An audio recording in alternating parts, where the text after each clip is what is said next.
Hello and welcome, ladies and gentlemen. Oh, I missed it. Hello and welcome, ladies and gentlemen, to episode 22 of the FootMarks podcast. I'm your host, Behram Qazi. You can find me at DefMango on Twitter, and with me, of course, is Jarrod Kimber. As always, you can find him everywhere. So, our topic for today is the history of India versus Pakistan in ODI World Cups. And just yesterday, today is Monday when we're recording this.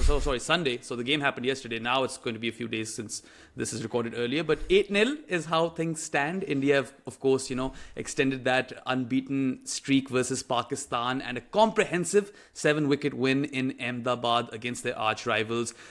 Before we even get into everything, because we're going to discuss the history, Jarrod, I want to ask you, what is your earliest memory of India playing Pakistan at the World Cup? I'll tell you mine as well later. So we didn't get all the games broadcast. You guys in Asia actually were much better. Especially free-to-air cricket in Australia was a huge boom for cricket in Australia. But it meant that a lot of the neutral stuff, of course, we didn't see. And cable TV obviously brought that up. So I think it's probably 2003. What was it? Was that a Super Sixes game or was that? No, that was a group game, and that's also my first memory ever.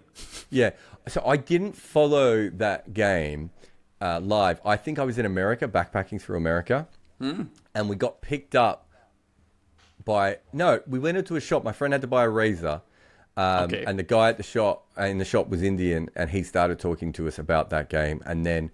I think we then had another taxi driver who was Indian in New York after that, and he was talking to it. So we knew it was a big deal, but we didn't quite get it. And then when you're talking to random people in America, and they're obsessing over it, that's when you start to realize that it's something else. So probably 2011 is the first time I'm watching an India-Pakistan game, knowing what I need to know about India-Pakistan. By that time I'm a professional writer. So it's very late for me, but it's also very late for everyone, as I'm sure we will get to.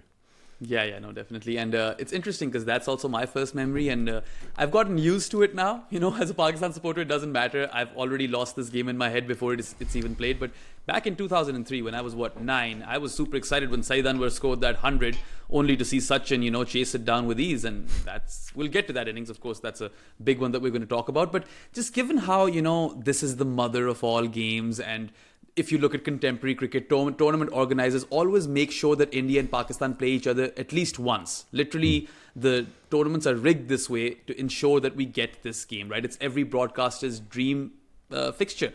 But it's interesting that even though there's so much hype and everything, and it was always a big game, for the first 4 editions of the ODI World Cup, we never had an India versus Pakistan game. And it surprised me. Yeah, there's 2 things that surprised me about that, right? The first one is that you wrote it, and I hadn't seen it before. When you wrote it down, I was like, oh my God. And I'd just done the history of World Cups. It had never even occurred to me that had not happened. And then the second thing I thought was, what about 87? Because I can get that when England was planning these tournaments with the ICC barely existed in these days, let's be honest. But when England and the ICC were planning these tournaments, it's like, well, of course they wouldn't think to put India-Pakistan together. Why would they, right? But 87, surely at that stage, someone went, let's just chuck them in together. And they probably didn't, because a lot of the games were hosted in Pakistan and a lot of the games were hosted in India. So logically, I now understand it. But even thinking about that, it's like, well, couldn't Pakistan... Because I think that was a round robin. Was that a tournament where you played a couple of games against each team in the first round? I think I'm right in remembering that.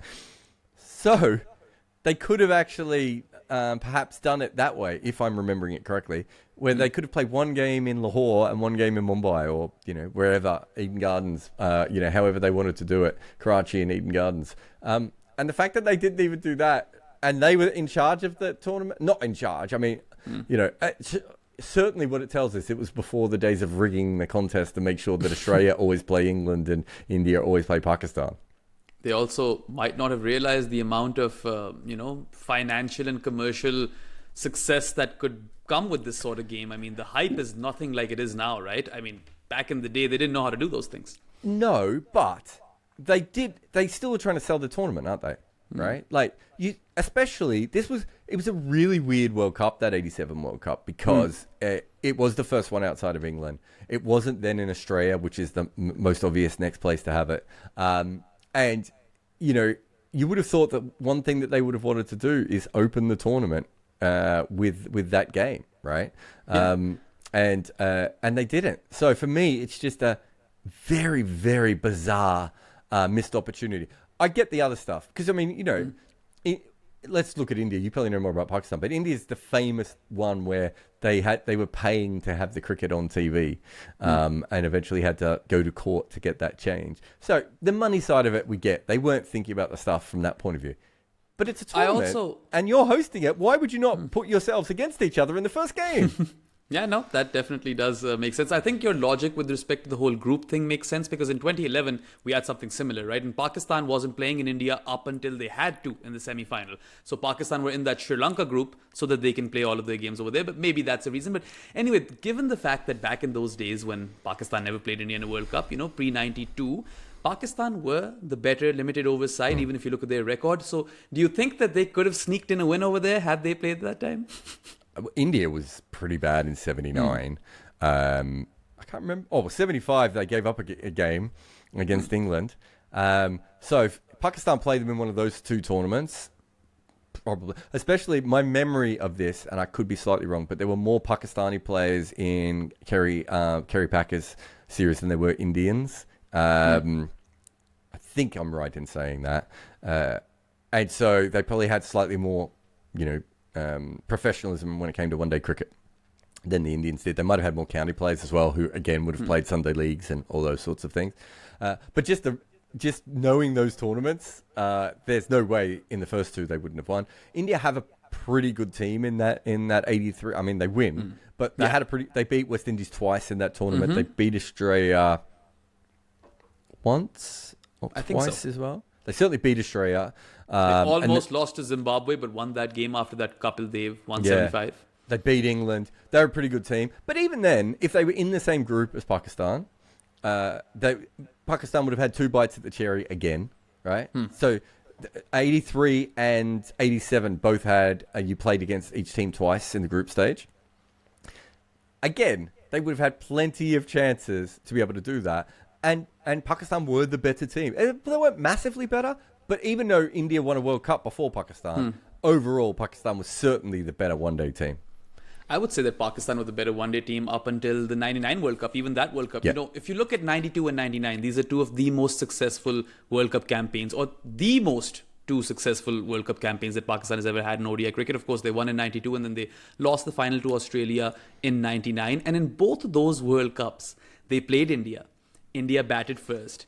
In Sydney, they scored 217. In Old Trafford, they scored 228. And Pakistan failed to chase on both occasions. And they were a very, very supreme sort of limited overs outfit in both of these tournaments. So I just think back to those two tournaments and I feel like those are the two wins that really got away because Pakistan should have won those games. They should have won one of them, shouldn't they? Just dumb luck wins you probably one of those games. Those are not outrageous chases. They're not easy by any stretch in that period. But Pakistan chased more against New Zealand, who were a better team than India in 92, when New Zealand were at home as well, right? So there's no reason why they shouldn't have done well in that particular game. 99 World Cup, 99 World Cup, Pakistan, 99 World Cup and 92 World Cup. To be fair, Pakistan's form is a bit all over the shop. They lost to Bangladesh and India in 99, and then Australia wiped them off the final planet. And obviously 92, 87 and 92 are two of the flukier wins in one-day World Cups. And it's hard to completely fluke it. But Pakistan weren't the best team in 92. New Zealand were. Yeah. But New Zealand only lost to one team, and they lost to them twice.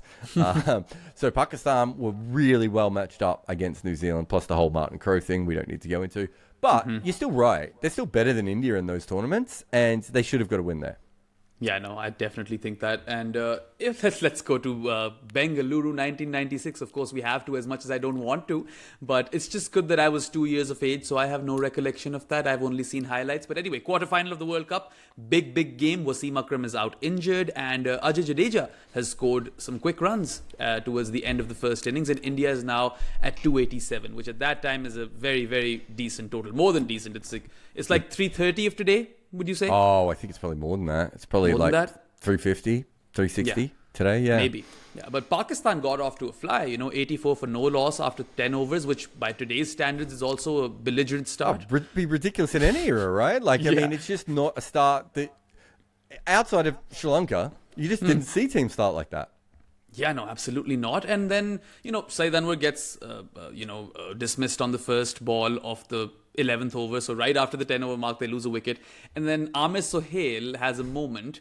And Amir Sohail, I think, is like the Gautam Gambhir of Pakistan cricket. They've both won a World Cup as well. So it's a very sort of relatable analogy. And then he, gives Venkatesh Prasad an earful. He's like, I'm going to hit you over there, something like that. And then Prasad embarrasses him after receiving an earful. It's a terrible shot. Yeah, it's a terrible shot. It's a terrible moment. We want to forget about it, but it's there in World Cup lore. Was it the 12th over? I think so, yeah. 12th to 13th. 12th over, he backs away, and then tries to flat bat a ball over cover. And he had already hit a four doing it. Don't get me wrong. He was playing the shot already. But it was just like, you've just lost a wicket. You're massively ahead in the game. If they had scored 3 runs and over for the next 10 overs, they would have been 110 after 20. They were fine, right? They absolutely had no issues. It was just a bizarre shot, and not Venkatesh, the king of subtle left leg cutters. He just bowled a full and straight one, and Amir played a stupid shot. Yeah, and then Venkatesh also took a fifer in Old Trafford 3 years later. So he's a bit of a legend when it comes to India-Pakistan World Cup cricket, isn't it? And you never really think of Venkatesh Prasad as someone who would have terrorized Pakistan, but there you have it. And also, I believe that he's only gotten 2 Man of the Match awards in ODI cricket, if I'm not wrong. And one of them is that 99 game, which is hilarious, right? Anyway, let's move forward to 2003. Of course, we've both spoken about it. Young Behram was really sad, was stoked when Saeed Anwar got that 100. But when India came out to bat, that was the first time I actually had my heart broken. Also the last time maybe. Mohali 2011. We'll get to that as well. But that was, a tournament in which we saw a change of guard, you could say, between India and Pakistan. Pakistan was a superior limited over side prior to that in World Cup cricket. And thereon, it was just all India. The 2 Ws, Wasim and Waqar, they were past their prime, but they were playing that game. And Sachin scored that 98. He scored that 6 over third man of peak Shoaib, which, is a shot that inspired a generation of batters, maybe continues to today. I don't know. The highlights are quite prominent. And I would say that victory, what it did for Indian cricket, that day at Centurion, I think it catapulted them towards the success that they were going to achieve in years to come. And, Saurav Ganguly's India, that World Cup, I think they literally wrote down the template of modern day India in a way, if you look at confidence and those sort of things. Yeah, I think they're a fantastic side. I think you're right. Pakistan were aging out a little bit. Pakistan had definitely been the better. I can't remember in the piece. Was it 26 wins to 14 wins or something between 92 and 99? Something like that. Actually, I think it was less than that. There's a period when Imran was captain where in 30 games Pakistan lost 5 ODIs or something like that. Yeah. That's also so a absolutely dominated and dominated India certainly at that point. From 2000 onwards, it does change, right? That's when the Indian batting takes over, and Pakistan's batting really does start to slow down in one-day cricket around that. Javed is obviously gone. Inzi's no longer the star that he had been. Inzi didn't even cross 10 during that World Cup. Really? 2003. He had an absolute howler. Even guys like Ijaz Ahmed, Amir Sohail, who's the other opener we talked about before? Saeed Anwar. There's a young Shahid Afridi in there. Yeah, but I'm talking about that generation where they had just, you can even go back to Zahir Abbas, right? So many good limited overs players for a long period of time, batters, and then suddenly you get to a period where that drops off a little bit, right as the 2 Ws start to slow down. And also, Saqlain and Mushtaq are no longer, forces. And you probably, is that when you lose, Abdul Razak kind of hangs around, but... Yeah, he hangs around, but he's not the same kind of Razak that was early 2000s, pre-2003 and late 90s. Razak with the ball was a handful, right? After that, he kind of dropped some clicks and stuff like that. And as a Mahmood... reliable batter. Yeah, and as a Mahmood... So Azhar wasn't part of that World Cup, weirdly enough, and they discarded Azhar really early in the piece. That's what I was going to say. He went and had a very, very good career in England. So, I mean, he's another player who, looking back on it, so they had one all-rounder sort of slow down on them, and then they had another all-rounder who wasn't utilised the way that he should have been. And Afridi was good, but Afridi, well, you didn't understand Afridi, really, at that point. No, but, if you look at the Pakistan team of 99, and if you look at the Pakistan team of 2003, you go from a shit ton of all-rounders to one or two all-rounders. And I've never understood that, because all-rounders in ODI cricket or any sort of limited overs cricket, any sort of cricket, forget that, even test cricket, I think they're valuable. And that was kind of what gave Pakistan its sauce. And they lost that sauce. And in 2003, they were like a shadow of the team they once used to be. No, and Razak played some incredible innings down the order as well. And it was like a Pakistani Lance Klusner. Never that level of a batter, but he could be that level of a batter occasionally. And teams feared him when they played against him and everything else. And after that, the whole team is just a little bit weaker. The weird thing is, of course, and I didn't, neither of us really covered this all that much, but they don't play in 2007 either. That's because... Do you remember why? Ireland and Bangladesh. I remember that game. Is it worse to lose to Ireland and not even get to play India? Or is it worse to play against India and lose against India?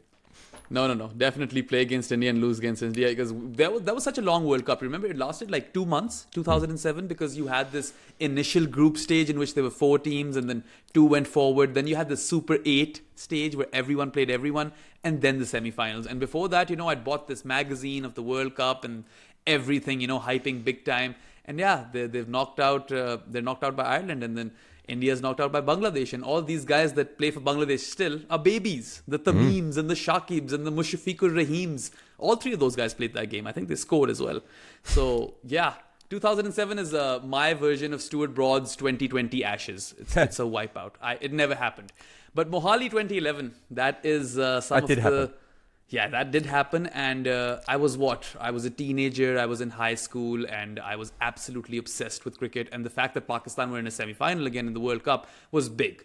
Pakistan had lost their main players in Amir Asif Butt to spot fixing last year.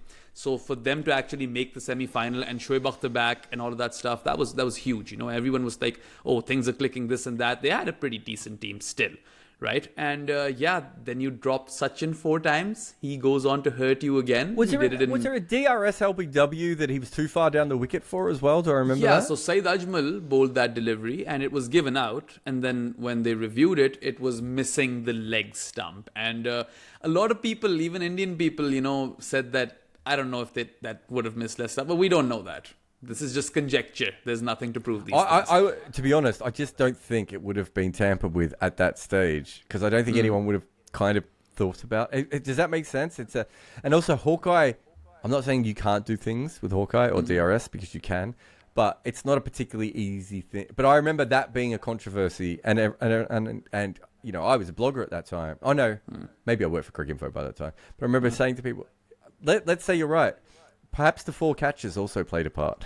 Yeah, the 4 catches, and they weren't even hard catches. Like, there were some absolute dollies. Guys like Yunus Khan, safe pair of hands, they were dropping those catches, right? And then Pakistan has this fixing PTSD, match fixing, spot fixing PTSD. And I remember in the aftermath of that game, all anyone could ever talk about was, oh, it was fixed. They did this on purpose. I was like, guys, you just had this thing like last year. There's no chance that happened again, right? But anyway, Mohali 2011 was the real heartbreaker for most Pakistan, or all Pakistan fans who were alive or for it or watching it. And you'd have to say it was the most high-profile ODI World Cup game between those teams, because India is playing at home. They're playing a semi-final. Yeah. Sachin wants to win a World Cup. There's that whole subplot going wrong. And Wahab Riaz took a fifer, Wahab announced himself. And also, I think by that stage... that went in vain. Yeah, I think by that stage Twitter existed as well. 24-hour news existed, all those different things. The one thing that we didn't write about in our video, and we haven't mentioned here, is that I think 2007 T20 World Cup plays a huge part as well. Mm-hmm. That's actually probably the first... The first sort of 24-hour news cycle, although it was before Twitter, but, blogs are around and Facebook's around and, YouTube's around and all that sort of stuff. That was huge, right? Like, Misbah playing that incredible innings and then coming up short at the end. That's when you asked me before, I didn't give you the answer, but that's probably my first real India-Pakistan moment, just because that was, I was a professional, well, not a professional, I was an amateur at that point, but, I started covering cricket and everything else, and that was absolutely massive. And the fact that 2011 sort of comes off the back of that indirectly certainly played a part. Yeah, and you had Misbah at the helm on both occasions, and whilst he was a savior in 2007, in 2011 people weren't too happy with that score of 50 odd, because they felt like Misbah could have gone harder, and there was this notion, or well, I also thought at the time, and probably still do, that he put pressure on the other guys to attack, and they kind of lost their wickets. But either way, Pakistan failed to chase 260, and even after dropping Sachin 4 times, I thought that 260 was a great recovery. Pakistan should have won that game, even, with the start that they had gotten. But then comes the question of whether or not Pakistan can, has historically been able to hold their nerves in this sort of game. Does pressure play a role? Because out of your 8 losses now versus India in ODI World Cups, Pakistan has lost 6 of those games chasing, including the semi-final in Mohali. And even in 2015 and 2019, those one-sided games versus India scores 300 plus. Pakistan can't even cross 230 or 240, right? It's bad. It's really, really bad. So, yeah, I mean, we won't be able to prove this anyway, but do you think that the whole nerves thing and pressure that comes into the equation, and that's what hurts Pakistan in this fixture? No. Interesting. I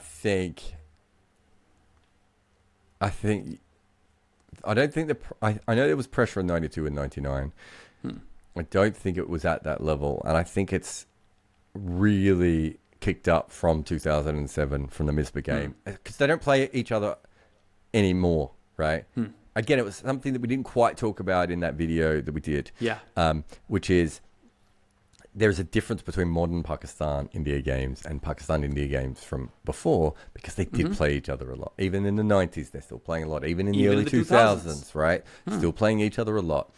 So if they weren't playing each other a lot, I would think the pressure could definitely be a big part, right? But because it's not that, I don't think it. I think it is because Pakistan are... what you have is 2 teams who are very different. You have a batting team and a bowling team, right? And so the batting team is putting on decent totals, and then the bowling team has to go out with the bat and try and chase them down, and they're not as good. And I think that is probably... India, even in this tournament, India have a better batting lineup than Pakistan. Oh, yeah. But if you look all the way through since 2000, it's been really big disparities. This tournament's probably not as big as some of the others, but there's been some big disparities between what the Indian batting lineup is and what the Pakistan batting lineup is. And so I think it's probably more to do with Pakistan's weakest skill was being played second rather than the panic. But, they've shit the bed in the last 3 games, one way or another. And I suppose they did one of those batting first now as well. So it is even more confusing. Yeah, no, shitting the bed might be putting it lightly, because Pakistan, especially this one, 8 You don't want to shit the bed lightly. Runs. Either shit the bed or don't shit the bed, I say. Yeah, well, fair enough. Or shit the bed and light it on fire, as you also say, right?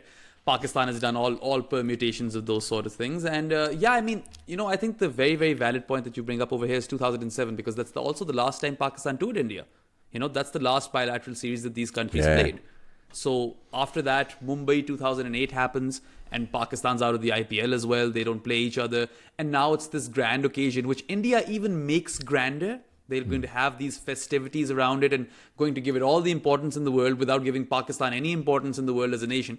So it's interesting. It's a very paradoxical sort of situation. And I feel like when Pakistan play India once in a tournament, the next time, if they get to play them, it's better. And the Champions Trophy 2017 is a good example of that, right? They got humiliated in the first game. This is what's a bit... Yeah, I think it's also a bit confusing, right? Because they get smashed in 2015, they get smashed in 2019, but they win the Champions Trophy. You're right. That first game was about as bad as I've ever seen a team play. Yeah. I think the piece I wrote went absolutely viral because I don't think I've ever been that vicious against the team. But I was disgusted with how Pakistan played. I think Mickey Arthur actually read out parts of the article to the players. Right, because he was so upset. If it wasn't Mickey Arthur, it was someone else. Someone told me that's how they were like, well, okay, we can't say this, but this guy said this, so I was vicious. It was like they weren't, I think I called them traffic cones, right? They weren't even playing. No, cardboard cutouts, that's what I said. They put cardboard cutouts on the field. They win that Champions Trophy. But the other thing, of course, is that we have the 2021 World Cup game. T20 World Cup, yeah. Right. And they broke the hoodoo. And that was chasing. So... this is what is so confusing about this. And that's why I think there's a sense of randomness to it. And I think we all have at times gone, oh, maybe the pressure just gets to Pakistan the way it doesn't to India. But then once I started thinking about the T20 World Cup and the Champions Trophy, I started thinking, it's probably not that. It's probably just a combination of dumb luck and perhaps, as I said, a very good batting team who can nullify a very good bowling team. And then their bowlers are good enough to get them over the line. And that's not, people don't want that. That's a boring story. People want to hear that Pakistan choke, right? The same as South Africa choke. No one wants to hear me say, well, actually, South Africa didn't choke in this situation. They were already behind them. No, they're chokers. and I think it's very similar here. And that's fair. You know, it is my job, Behram, to ruin fans' lives. Yeah. And I mean, apparently Graham Smith as well, because he owned up to that, right? He was like, yeah, we choke. I'm pretty sure this has happened, right? It's interesting that you bring up the T20 World Cup because let's forget about Dubai 2021, right? Pakistan won that game. They had a point to prove as well because people were cancelling tours and stuff, and there was a lot of controversy. They had their backs against the wall. That's what brings out the best in Pakistan. So there's that subplot. But in 2022, you get that game at the MCG. You don't feel like Pakistan are overawed by the occasion. It's just Virat Kohli, right? Yeah, I mean they should have won that, shouldn't they? They're massively ahead in that game. Probably a couple of captaincy errors from Baba at times. The weird free hit runs. Was there a no ball for height? There was a no ball for height, and then the weird free hit runs came off Nawaz cleaning Virat up, and then Virat ran. Yeah. So the no ball for height, I mean, I know a lot of Pakistan fans were like, oh, that was... I'm like, I've seen a million 50-50 call. Yeah. It could have gone either way, right? And I've seen them go against India before. No one ever remembers it when they go against it. It's a bit like the Lakers. Like, if you watch an NBA, everyone goes, oh, Lakers get all the calls. So I'm sure Lakers get like 2% more calls than anyone else because they are the fucking Lakers. And I'm sure India do. But if you actually go through, India miss a bunch of calls and get, but that was a 50-50 one. Easily the umpire says, actually, I'm okay with that. And we move on, especially because it was from a bloke bowling quite slow. Well, certainly not a fast bowler is maybe the best way to put it. But yeah, you got Nawaz bowling medium pace. Like, they absolutely lost the plot. But they bossed that game, right? They almost from the time Shaheen came in and smashed the ball around, they were probably the better. They were, completely in control of that game. Did really well. Virat just played an incredible innings. And look, that comes back to what the thing I said from before, though, right? Which is you've got one of the world's best players going up against what was a very good bowling attack that got them into the final, right? Yeah. And he nullified it. And I think that is probably the reason that India have done so well in World Cups against Pakistan rather than the pressure thing. Yeah, no, that's fair. So, I mean, we've been having a lot of conversations, and you and I have even recorded a podcast on this, that the ODI World Cup might be about to get scrapped. So, Jarrod, will Pakistan ever get a chance to break they will get a chance, but will they ever break the hoodoo, or will ODIs just, diminish, and this will be one of those things that'll remain for life? It's a weird one, isn't it? Because, and that, like, if you're a South African fan of a certain age, and you're a Pakistan fan of a certain age, and they scrap it before the next World Cup. Let's say they get really full on that. They scrap it before the next World Cup. Yeah. You are going to hold on to this negativity for so long, and there's nothing you can do about it, right? Because... Nothing. And people, it's one of those things, I'm trying to even think about something. So I like Australian rules football. There's obviously the peak, which is the AFL, and then each state has its own local league.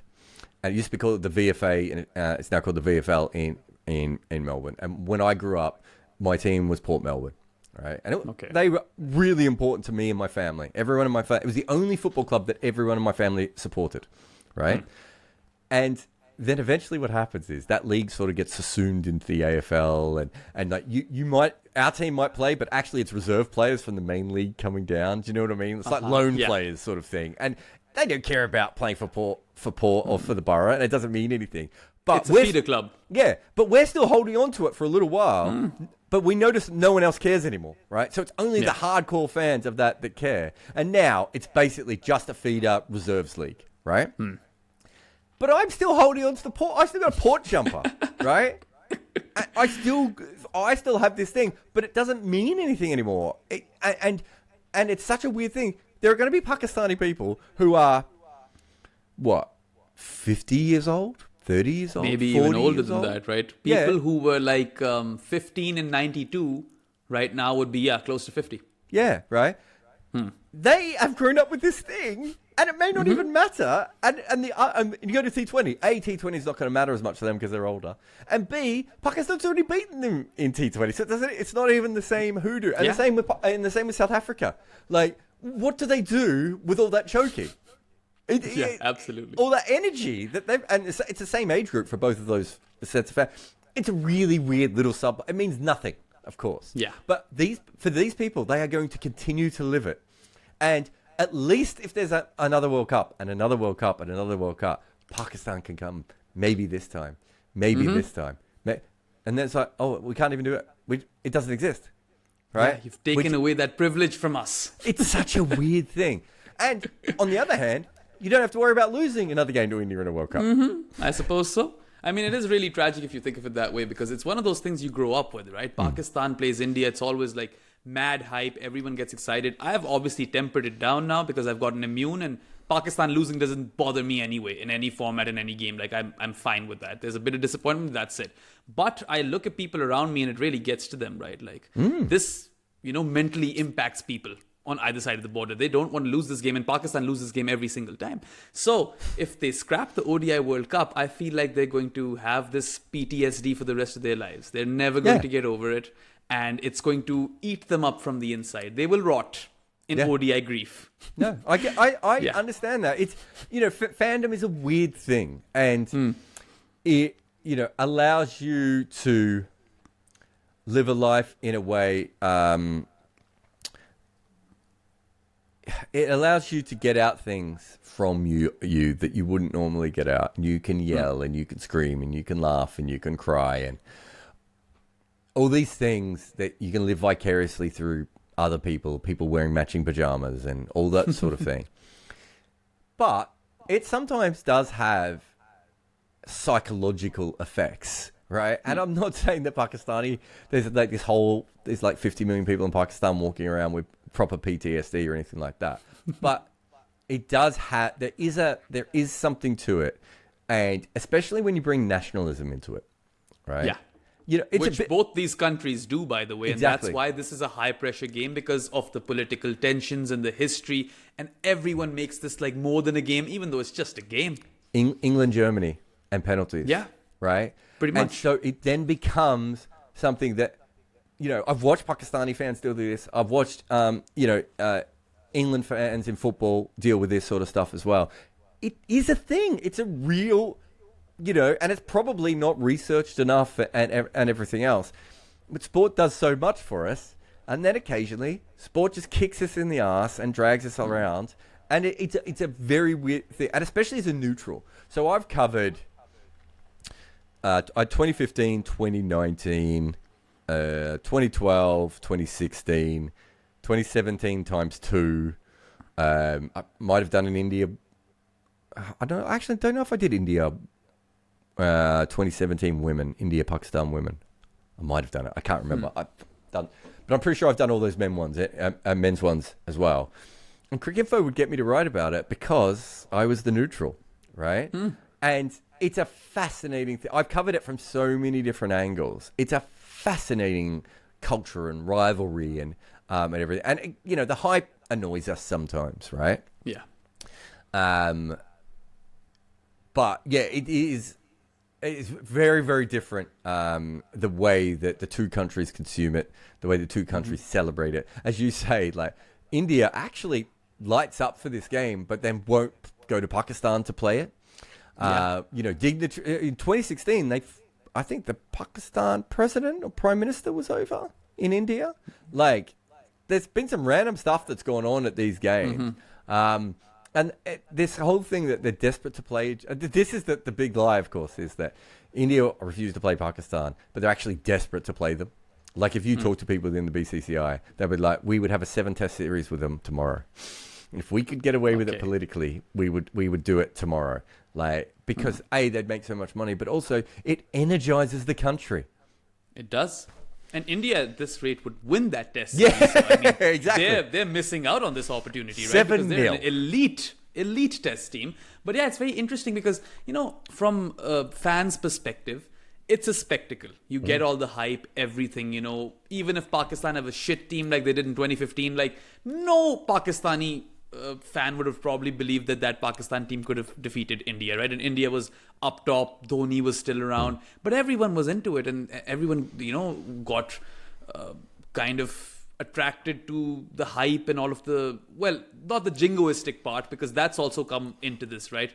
A lot of it is jingoism now, the India-Pakistan hype, but they kind of died, like, they didn't really do that this time. I felt like they didn't do it, even though the stadium was a bit like that. But it's interesting how, the game has evolved and this spectacle has also evolved with it. And let's see, here's to hoping that there is another ODI World Cup or two, so that Pakistan can get that opportunity and just win one game. Two more losses. Lose all the rest. All we want is that one thing that can just, go away. But we'll see. They did it in the T20s, maybe in the ODIs, who knows? And we'll never know. We'll never know what the game I now want the World Cup to be the 50-over tournament to be cancelled, just so that Pakistan and possibly South Africa, they've got a chance to at least beat theirs still, but just so that those teams are left in limbo forever, because it's just it's hilarious, right? It is. Makes for a great subplot. But anyway, I think that should be it. We've gone over the history. We've gone over each of those games pretty much. Have we missed one?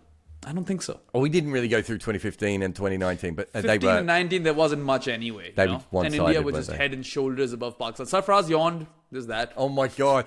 It's that sort of stuff where I remember when that happened, I was just like, what is going on here? And I remember, because someone, I think Kimber might have said, should we cover this?